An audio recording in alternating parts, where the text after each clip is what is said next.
Hello and welcome. I'm Charles, also known as RMZ. Please take a moment to hit those like and subscribe buttons to help the channel grow. I appreciate you. Now, last week I did a video on monopolies and how they drive up costs. So why would healthcare be any different? In the US, the top 5 health insurance companies control roughly 50 to 55% of the entire market. And those companies are UnitedHealth Group, Elevance Health, CVS Health, Centene Corporation, and Humana. And Kaiser kind of floats in there now and then as well. And in Medicare Advantage, United Healthcare and Humana alone control about 45% of all enrollees. And at the state level, it's even worse. In many states, 3 or fewer insurers control 80% plus of the market. Then you add in vertical integration. CVS buys Aetna, Cigna buys Express Scripts. Insurers become healthcare conglomerates, controlling coverage, pharmacy benefits, data, pricing. Now let's take a look at this chart. I have Aetna coverage. Aetna is owned by CVS Health. CVS Health has a PBM called CVS Caremark. They have a group purchasing organization, or GPO, called Zinc. They even manufacture generics through a company they own called Cordavis. They have specialty mail pharmacy for CVS Specialty. They have retail pharmacy, CVS Pharmacy and Omnicare. And then they also have providers, CVS Health, or CVS Minute Clinic, Oak Street Health, and Signify Health. That is one of the largest conglomerates that we have in the country. Then you have the same thing for Blue Cross Blue Shield, Centene Corporation. You have Cigna doing the same thing. And you have Elevance, which is Anthem Blue Cross Blue Shield. And you see this list, and you have United Healthcare Group. United checks all the boxes, every single box. They have the United Healthcare Group owns United Healthcare. Their PBM is Optum RX. They have a GPO group called MSR. They have a manufacturer for generics called Novelia, I believe. They have a wholesale distribution called Optum Frontier Therapies. They have specialty mail pharmacy, Optum Specialty Group. They have a retail pharmacy in Genoa Healthcare and PharmaScript. And they have a medical provider in Optum. So they check all the boxes, more than anyone. That's why they are the largest healthcare company in the United States. What I didn't fully emphasize was just how dramatic those increases have been over time. Health insurance costs have surged since 2015. Employer-sponsored family premiums have jumped 26% in just the last 5 years. The average annual premium for employer-provided individual plan hit $9,325 in 2025.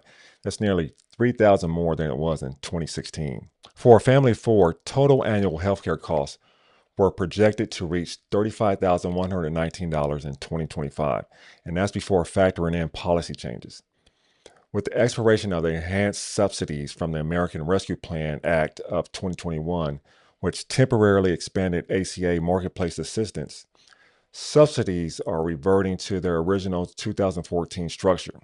Now, for many people, that means premiums in the marketplace could double or even triple. That also doesn't account for coverage losses tied to Medicaid removals included in last year's Big Beautiful Bill. Now, interestingly, Elizabeth Warren and Josh Hawley have introduced bipartisan legislation aimed at breaking up healthcare monopolies to rein in costs. They specifically called out UnitedHealth Group and CVS Health. They must have watched my video. Now, I'm not naive enough to think this will easily move forward. Too many lawmakers are closely aligned with corporate interests for a serious antitrust effort to sail through either chamber of Congress. And even if it did, I'm not convinced it would be signed into law unless there were enough votes to override a veto. But the fact that this conversation is happening at all, at least, is something. Now let's look at what they are saying about this particular proposed bill. Now, according to CBS News, Warren and Hawley are introducing a bill Tuesday to break up what they call big medicine, focusing on healthcare conglomerates they say are manipulating the system, driving up prescription costs, and stifling competition. There's no question that massive healthcare companies have created layers of complexity to jack up the price of everything from prescription drugs to a visit to the doctor, Warren said in a statement to CBS News.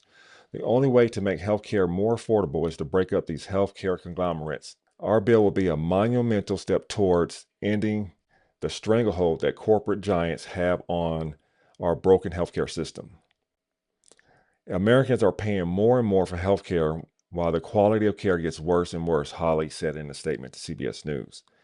In their quest to put profits over people, big pharma and insurance companies continue to gobble up every independent healthcare provider and pharmacy they can find.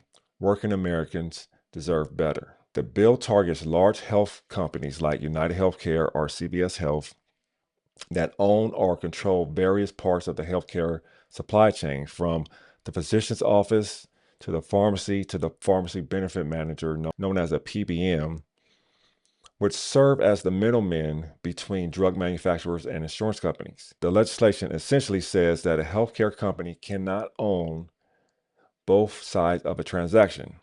Supporters of this type of regulation have called it the Glass-Steagall of healthcare, referring to the 1930s era act that separated commercial and investment banking after the stock market crash. UnitedHealth, for example, owns OptumRx, a PBM that negotiates drug benefits and discounts. CVS owns PBM CVS Caremark, and they also own the insurance provider Aetna. Optum, Caremark, and Express Scripts are the top three PBMs that manage nearly 80% of prescription drug claims, according to the independent health research firm KFF. And as the senators point out, each of these PBMs are owned by a company that also operates its own health insurance company, doctor's office, and a pharmacy. The lawmakers argue by controlling both the company that pays for the healthcare services and also the entity that sets the prices for those healthcare services, these healthcare companies may be steering business to their own providers, evading laws intended to rein in corporate profiteering, or using physicians they employ to boost government payments to their insurance arms. They also point to the ways that consolidation leaves independent pharmacies unable to compete. That's a lot of what I was focusing on last week in my video. So let me know what your thoughts are down in the comments. And don't forget to like and subscribe. I'll see you in the comments. I appreciate you tuning in. I hope you all have a nice night.